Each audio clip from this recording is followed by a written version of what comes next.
Les amis, bonjour, bienvenue dans ce Good Morning Market du 11 juin. C'est un plaisir de vous retrouver, j'espère que vous allez bien, que vous avez passé un bon week-end. Le week-end a été animé en France, on a eu un score écrasant de l'extrême droite aux élections européennes, mais dans d'autres pays aussi d'Europe.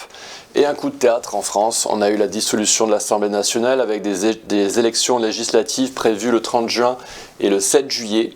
Tout ça, ça crée de l'incertitude et les marchés n'aiment pas l'incertitude. On a eu un gap baissier hier matin dans le CAC 40. Et à votre avis, à partir d'où? À partir d'un VIX qui était logé à 13. Et 13, c'était le support dans le VIX que je vous mentionnais depuis des semaines. Alors on a légèrement rebondi dans le VIX. On est remonté à 13,6 et puis on est redescendu ce matin à 13. Donc pour l'instant, c'est un non-event. Le S&P 500 a progressé hier de 0,26%, le Nasdaq de 0,39% et le Nikkei a progressé de 0,28% cette nuit. Ce matin, dans les contrats à terme, on est très calme.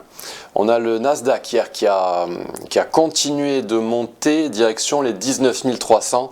Donc il a parfaitement réagi à notre boîte verte qu'on vous a présentée. C'était la semaine dernière ou il y a 2 semaines, je ne me souviens plus trop. Donc pour l'instant tout va bien pour le Nasdaq. Cependant il y a la Fed qui va parler demain soir.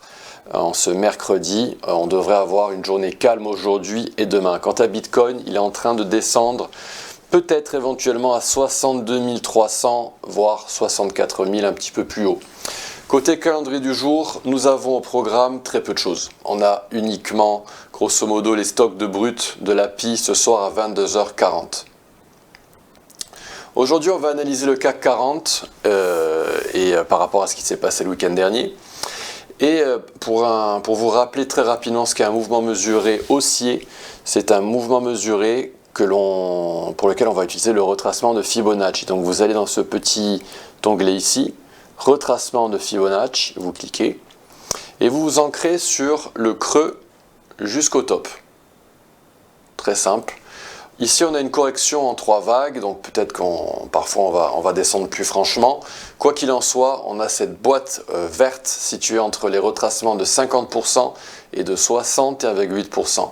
C'est ici que vont positionner leurs achats, que les algos, que les institutionnels vont situer leurs achats pour cibler 23,6% en négatif, le retracement des 23,6% en négatif, et on a le stop loss situé en dessous de la golden zone. Et ces mouvements mesurés, que l'on peut aussi appeler de mouvements traditionnels, on va les retrouver un petit peu partout dans les marchés, et notamment dans le CAC.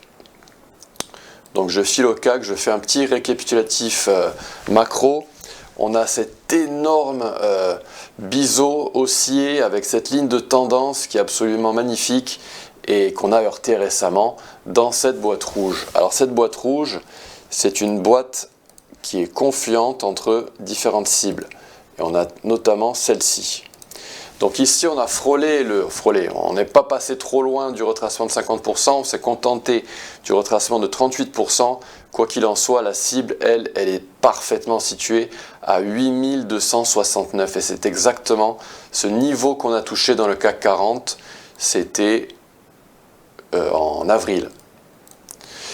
Cette zone rouge, donc confluente entre différentes cibles algorithmiques, est aussi confluente avec la ligne noire, la ligne de tendance qui sert de résistance ici. En weekly, on a un autre algo qui a travaillé. Donc ça, c'est le retracement que je vous ai présenté à l'instant mensuel. On a aussi eu ce retracement. Et ce retracement a été uniquement touché au retracement de 38%.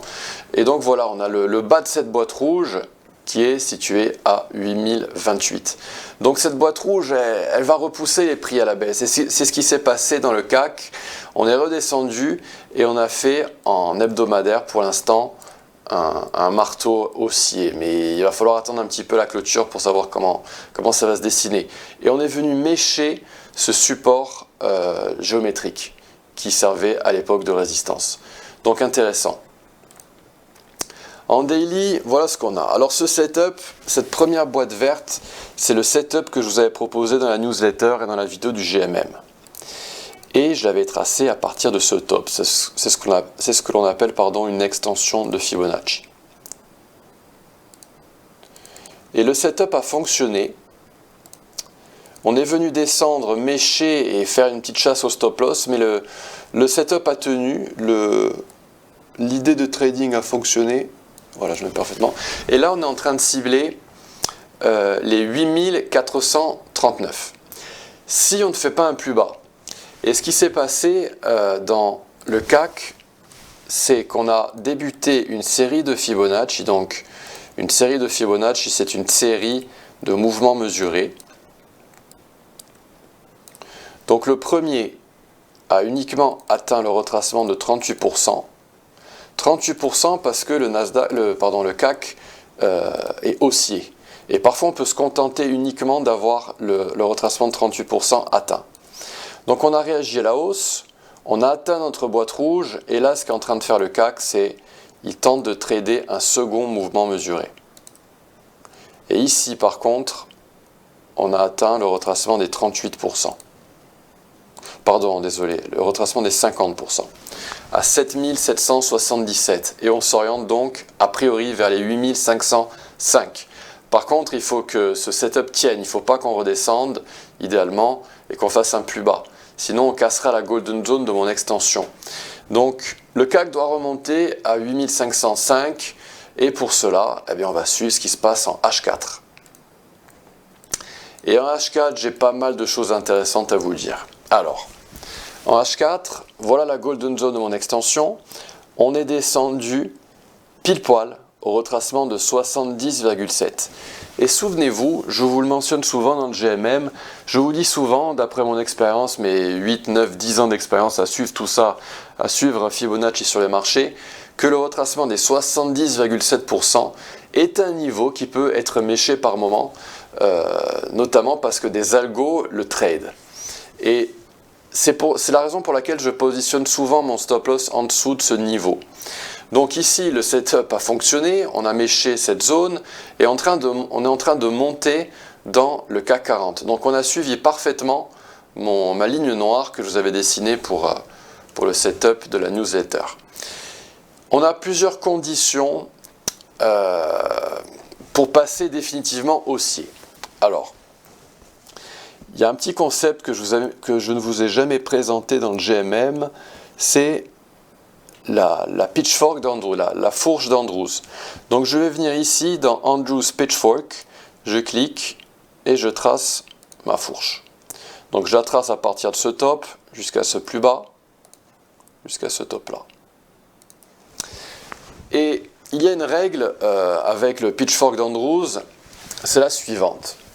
Quand la median line, c'est cette ligne médiane de votre fourche, est touchée par les prix, eh bien, on va avoir tendance à vouloir y retourner à cette median line. Donc là, c'est une mauvaise nouvelle pour les bulls, on l'a touché. Si on l'avait évité, eh bien, il y a une règle d'Andrews qui nous dit que c'est haussier, qu'il y a un risque, une forte probabilité pour qu'on s'en éloigne davantage. Et là, malheureusement, pour les bulls, eh bien, on l'a touché, cette ligne médiane. Donc ça, c'est déjà un premier élément. Deuxième élément, on est dans une série en short, en vente, en 4 heures. Donc on est dans une série de Fibonacci baissière. Regardez ce qu'on a eu. Donc je me trace à partir du top, et là on est vraiment en mode short. Imaginez-vous les algos qui short et qui veulent faire baisser le CAC 40. Donc on a eu ce premier mouvement mesuré à la baisse, on a méché le retracement des 50%. On a atteint la cible qui était ici, située ici. Comme on a atteint cette cible, on continue en mode short et on trace le deuxième mouvement mesuré en H4 en mode baissier. Ici, on a atteint la golden zone, on l'a méché. On a atteint la cible. Et là, on a touché la median line du pitchfork. On a un troisième mouvement mesuré qui va être tradé. Donc, je m'ancre pile poil sur le top, ici. Je m'ancre sur le niveau le plus bas. On a cette boîte rouge que je vous ai dessinée. Ça veut dire que si vous êtes baissier, eh bien vous allez vouloir shorter à partir de cette boîte rouge et vous allez shorter à partir de 7916 et 7949 pour cibler 7709. Par contre, ce qui pourrait se passer dans le CAC, c'est qu'on pourrait casser ce niveau et nous orienter vers une boîte rouge à un degré supérieur. Donc celle-ci, ce serait plus en journalier. Donc pour basculer haussier court terme, il faut casser 7960. Si jamais on le fait, eh bien, il y aura une autre condition pour définitivement passer haussier dans le CAC. Ce sera de casser cette boîte rouge située entre 8016 et 8073. Si on casse 8088, eh bien, on cassera la ligne supérieure de la fourche d'Andrews et la Golden Zone.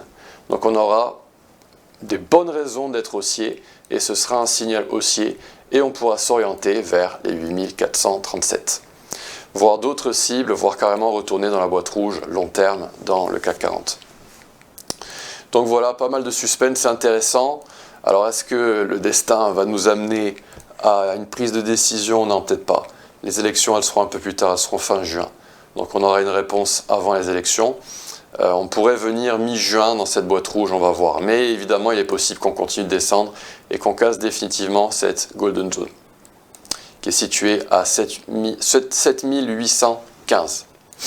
Et si jamais on baissait et qu'on cassait 7775, là, ce serait vraiment un mauvais signe pour le CAC 40. Et on pourrait faire un retracement beaucoup plus profond et venir retourner, par exemple, aux alentours des 7750. Voilà, chers amis, ce que je pouvais vous dire sur le CAC 40. On a allé assez en détail aujourd'hui, mais ça fait du bien d'aller en détail et d'utiliser la géométrie également avec le pitchfork d'Andrew. Si vous avez aimé cette vidéo, merci de la liker, merci de la partager avec les personnes qui en auraient le besoin. Merci de soutenir notre chaîne et de commenter cette vidéo. N'hésitez pas à me poser des questions sur les réseaux sociaux. Je vous donne rendez-vous à demain. On parlera demain du Nasdaq et du S&P 500. À bientôt, au revoir.